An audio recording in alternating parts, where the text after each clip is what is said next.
Update nga tayo sa Gilas Pilipinas at gayon na rin sa Korean Basketball. Ito nga ang mga players ng Korea o ang Korean Men's Basketball naglalaro pala talaga para sa bayan at hindi para sa bayad. May lumabas kasing report na yung mga players ng Korea ay nakakatanggap lamang ng allowance na nakakahalaga ng 3,000 piso.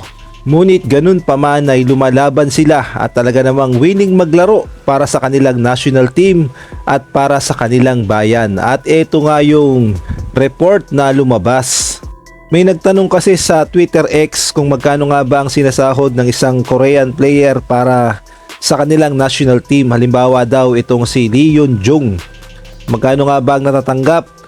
At sumagot nga ang Korean Insider ng kanilang national team. Ang sabi niya nga, they receive 80,000 won o $54 per day, at kung susumahin sa Philippine peso, 3,300 lamang ang kanilang natatanggap kada araw. Pero naglalaro sila para sa bayan at hindi nga para sa pera. At kahit nga ang kanilang star player na si Lee Yun-jung na naglalaro sa NBA G League sa kupunan ng Spurs ay ganun din ang sinasahod, pareho lamang $54 a day o 3,300.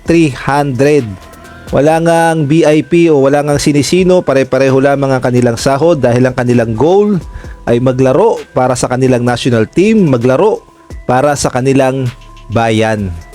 Samantalang sa ibang balita naman, dumako nga tayo sa Gilas Pilipinas. Ito nga, good news, si Scany Winston kinonsider pala ng FIBA as local player noong October 27, 2022 at napasama din pala ito sa Gilas Pilipinas pool.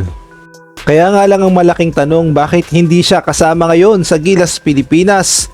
At alam nating lahat na kailangan natin ng legit na point guard dahil nahihirapan talaga tayo kapag pinipressure ang ating mga point guard, hindi nga makatawid ng maayos. At kailangan nga natin ang kagaya ni Scany Winston na isang legit point guard na hindi mapipressure at kayang itawid ang bola. At alam nating lahat kung gaano ka-athletic, may tira sa labas at maaasahan itong si Scany Winston. Kaya naman siya talaga ang isa rin sa mga kailangan ng Gilas Pilipinas kung gusto nating lumakas ang ating lineup, lalong-lalo na paparating ang fourth window at kailangan nating maipanalo ang dalawang laban kontra sa Iran at Jordan. Kaya naman sayang, local player pa naman si Scany Winston. Sana makonsider din siya sa Gilas Pilipinas pool. At kung nagustuhan mo ang video na to, paki-like naman, paki-subscribe, pakipindot ang notification bell para updated ka sa susunod kong i-upload.